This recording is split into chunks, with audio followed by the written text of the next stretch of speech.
এই সরকারকেও ফেলে দেওয়া যাবে। আওয়ামী লীগের অপোজিটে বিএনপিও একই সরকার, কয়েনের এপার ওপার। এতগুলো উপদেষ্টা বানাতে হলে 10টা উপদেষ্টার নামও আমার মনে হয় না এখানে বসে আপনারা কেউ বলতে পারবেন। বিএনপি ফাকুল সাহেবের সাথে কয়বার কথা হয়েছে, বা অন্যান্য ইম্পর্টেন্ট রাজনৈতিক দলের সাথে কয়বার কথা হয়েছে।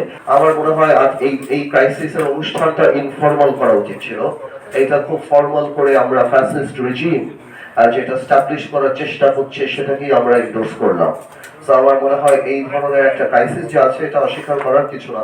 এরকম একটা ফ্যাসিস্ট রেজিম চলে যাওয়ার পরে এই ধরনের ক্রাইসিস আসতেই পারে, কিন্তু এই ধরনের একটা ক্রাইসিসকে এত বড় করে এত ঢালাও করে করাটা আমার মনে হচ্ছে যে ষড়যন্ত্রকারীরা বা ফ্যাসিস্ট রেজিম যে কাজগুলি করছে সেটাকেই আমরা এন্ডোর্স করলাম যে actually we are going through such a problem. এই হলো প্রথম কথা। এবং দ্বিতীয় কথাটা হলো এই প্রবলেমগুলি কেন দাঁড়াচ্ছে, এই যে আমার টোকা দিনে বাজে কেন বাজে, কারণ আমরা জানিয়ে ধাক্কা দিয়ে ফেলে দেওয়া যায়।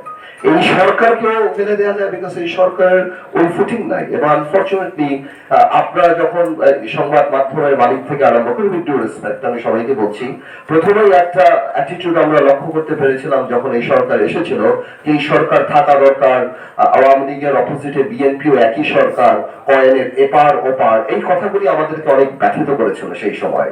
বাট অ্যাকচুয়ালি এই জিনিসটা, এই অ্যাটিটিউডটা যে এই সরকারের জায়গায় অন্য সরকার আসলে একই হবে, এটাই আমি মনে করি ফ্যাসিজমের আরেকটা পার্ট। বিকজ কে হবে না হবে সেটা তো জনগণ ঠিক করবে।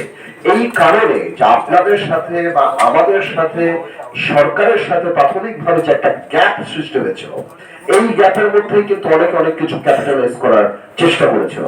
এবং আনফরচুনেটলি আমি কেন বারবার বলি সরকারের ব্যাপারে, বিকজ সরকারের দায়িত্ব আপনাদেরকে এই প্রোটেকশন দেওয়া। আমরা অ্যান্সিলারি ফোর্স, আমরা পাশ থেকে দাঁড়াবো।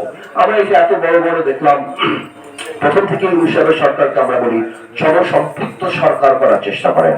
এতগুলো উপদেষ্টা বানাতে হলে 10টা উপদেষ্টার নামও আমার মনে হয় না এখানে বসে আপনারা কেউ বলতে পারবেন।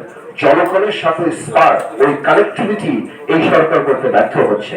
এটা একটা অল্টারনেট ছিল যদি রাজনৈতিক দলগুলির সাথে ইনফর্মাল ফর্মাল সম্পর্কটা আরো মেচুর হতো।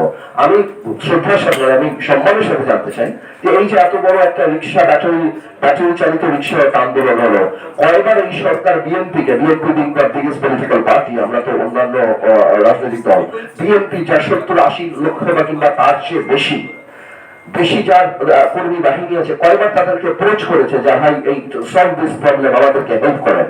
ছাত্রদের যে এত বড় আন্দোলন হয়েছে সেখানে বিএনপি সহ কয়টা রাজনৈতিক দলকে সরকার একবার বলেছে। সংবাদ মাধ্যম থেকে কয়বার বলা হয়েছে, তাদের পত্রিকায় বা তাদের এখানে লেখা হয়েছে যে now the government should approach political party because political party will be privileged. করা হয় নাই। তো এই যে গ্যাপগুলি দাঁড়াচ্ছে, আজকে কালকে আমার ভালো লাগলো, আমার স্বস্তির জায়গা রয়েছে যে আমি দেখেছি বিএনপি আপনার এই সরকারের সাথে দেখা করতে গিয়েছে, একটা ক্রাইসিস দাঁড়িয়েছে, দেখা করতে গিয়েছে। কারণ আমি জানতে চাই, আমি জানি না বিএনপি নিজে গিয়েছে বা বিএনপিকে দেখেছে, বাট জাতি দেখতে চায় যে আজকে ইউনুস সরকারের সাথে বিএনপি অ্যাক্টিং চেয়ারম্যান তারেক রহমান সাহেবের কয়বার কথা হয়েছে, বিএনপি ফাকুল সাহেবের সাথে কয়বার কথা হয়েছে, বা অন্যান্য ইম্পর্টেন্ট রাজনৈতিক দলের সাথে কয়বার কথা হয়েছে। কেন এখন একটা স্পোকসম্যান এই সরকার রাখে নাই, ইউএস কমিটি সরকার রাখে নাই? Having a weak government, you cannot expect protection. আপনারা আশা করতে পারেন না একটা প্রোটেকশন এই সরকার যদি এত দুর্বল থাকে। তো আমার মনে হয় আজকে নুরুল কবির ভাইকে এয়ারপোর্টে জিজ্ঞেস করা হচ্ছে, আরো অনেককেই জিজ্ঞেস করা হচ্ছে, শুধু সাংবাদিকও জিজ্ঞেস করা হচ্ছে সেটা সত্যি না, আরো অনেককেই জিজ্ঞেস করা হচ্ছে, আরো অনেককে অনেক জায়গা। কেন? আমি বারবার বলি এই সরকারটা দুর্বল সরকার, জনগণের সরকারই, ভালো হোক খারাপ হোক অ্যাকাউন্টেবল সরকার।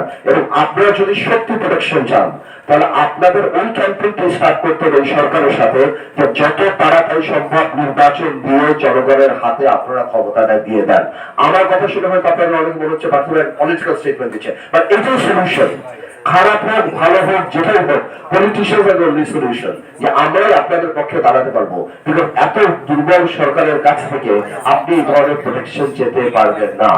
আমি মনে করি this is the right time, Sarkar guideline দিয়ে দিক নির্বাচনের সবকিছু, যে কবে নির্বাচনমুখী সংস্কার করে বড় সংস্কারগুলি জনগণের সরকার করবে, কবে কোন মুহূর্তে নির্বাচন হবে, এবং সরকারের সাথে আপনাদের সাথে আমাদের সাথে যেন দৃশ্যমান একটা সম্পর্ক স্টাবলিশ হয়, যাতে করে কোনো ধরনের কোনো ক্রাইসিসের মধ্যে দিয়ে সেই পলাতক ফ্যাসিস্ট রেজিম অ্যাডভান্টেজ নিয়ে আবার ফেরত আসতে পারে।